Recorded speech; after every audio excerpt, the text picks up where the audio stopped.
Self-regulation, the 5 components of self-regulated learning. Self-regulated learners are connected, self-aware, self-determined, strategic, and resilient. Here's a short overview of each of these components and how they support self-regulated learning. Self-regulated learners are connected.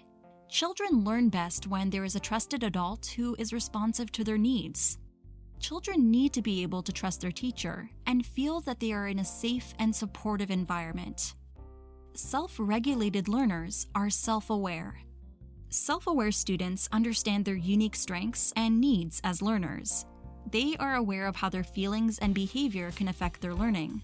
Students who are more self-aware respond better to intervention, are more likely they will achieve their goals, and can advocate for their needs. Self-regulated learners are self-determined.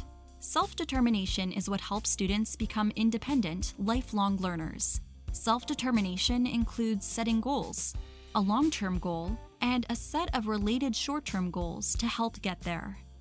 Setting goals is a great starting point, but then students need to make plans that help them achieve their goals, and they have to be able to monitor their progress so they can adjust if needed.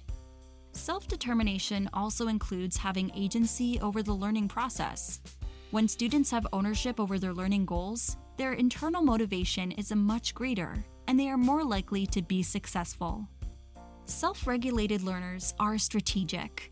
Strategic learners understand the demands of the learning task and then select appropriate strategies to get it done.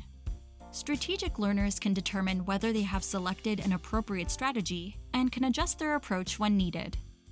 Students need metacognitive strategies, the ability to think about their thinking and make an overall plan.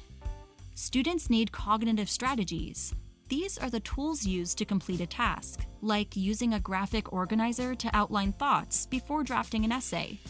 And they need environmental strategies, approaches that create the conditions for success, like a dedicated study schedule or a quiet study area to help focus. Self-regulated learners are resilient. No matter how prepared a student may be, setbacks and challenges are inevitable.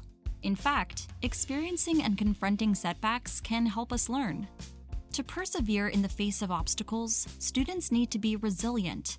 Resilience is supported by emotion regulation, being able to regulate emotional responses to setbacks and challenges, and by cognitive flexibility, being able to think differently about an approach when something we are doing isn't working.